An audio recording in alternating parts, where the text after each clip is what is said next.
Buongiorno a tutti! Oggi gli inviati di Reporters TV si trovano a Castelsardo, suggestiva cittadina che sorge sul mare, famosa per essere il terzo borgo più bello d'Italia. Da sempre il suo mare e il suo castello attirano numerosissimi turisti nel periodo estivo, ma noi oggi vogliamo scoprire la sua magica atmosfera natalizia.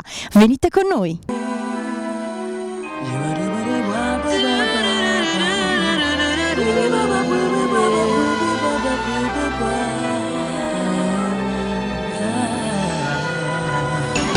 Don't want a lot for Christmas. There is just one thing I need.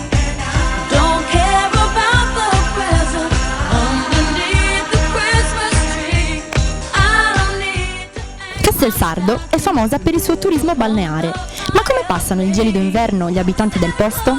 Facendo una piccola perlustrazione abbiamo scoperto che delle ragazze molto volenterose organizzano bellissime feste natalizie per Castelsardo.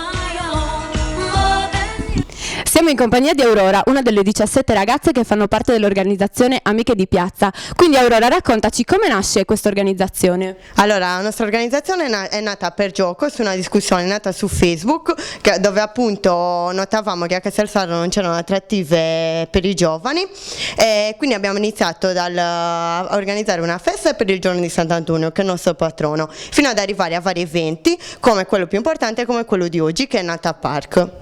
Valeria, so che comunque questo evento va avanti da ben 4 anni, ma come rispondono le persone a questo evento Natal Park?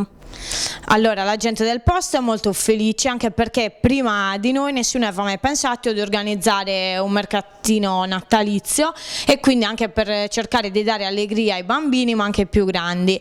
La gente quindi è molto contenta, c'è grande partecipazione da parte di tutto il paese, non solo, anche dei paesi vicini, perché comunque questa festa viene molto pubblicizzata.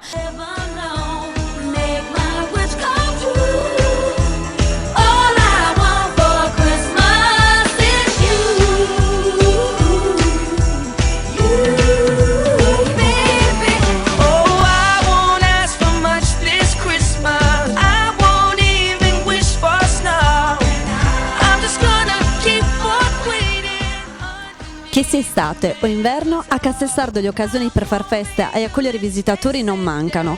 I partecipanti hanno mangiato, cantato e si sono divertiti moltissimo, e noi con loro. Adesso non ci resta che salutarvi.